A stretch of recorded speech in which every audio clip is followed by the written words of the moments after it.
There is a moment right before you say yes, a quiet pause that nobody notices. It happens in seconds.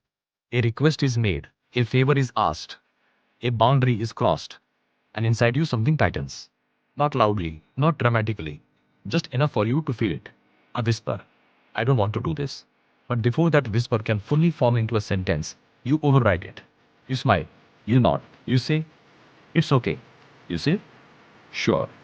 You say, no problem. Even when it is a problem.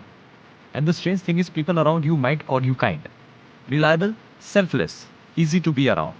But what they don't see, what they can't see, is the quiet exhaustion that follows.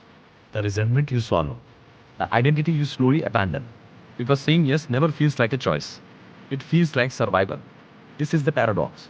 The very behavior that once kept you safe is now the thing that is quietly erasing. You learned at some point in your life that saying no was dangerous. Dangerous to love, dangerous to connection, dangerous to belonging. So you adapted. You became agreeable, you became accommodating, you became someone who can't say no. But this isn't kindness, it's conditioning. And somewhere deep inside you, there is a version of you still waiting, still hoping that one day you'll finally choose yourself.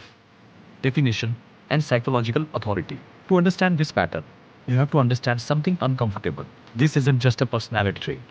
This is a nervous system response.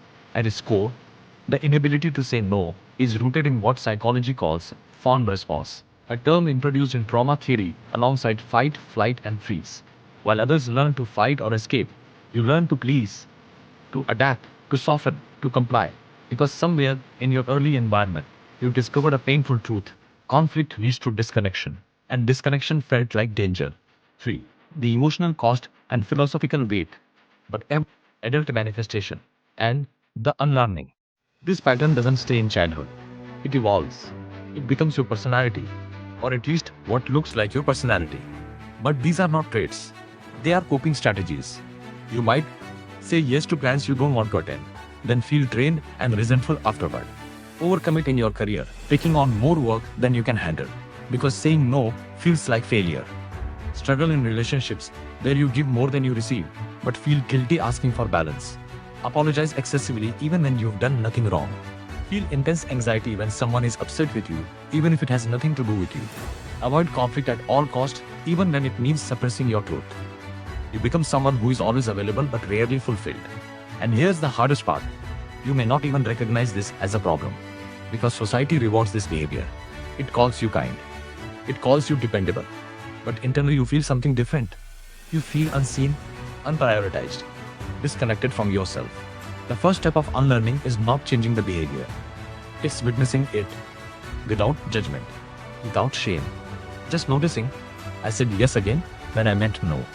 This is where healing begins. Not in perfection, but in awareness.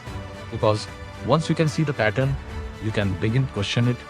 And once you question it, you create space for something new. The healing, conclusion, and affirmation. Healing this pattern is not about becoming someone cold or distant or unkind. It's about becoming whole. And wholeness includes your needs. One of the most powerful tools in this process is inner child reparenting. This means recognizing that the part of you that fears saying no is not weak. It's young. It's the part of you that learned too early that love had to be earned. And now you have the opportunity to give that part something different. Safety without conditions. Another essential practice is shadow work, a process of reclaiming the parts of yourself you were taught to hide. Your anger, your preferences, your boundaries. These are not flaws. They are signals. Signals that guide you back to yourself.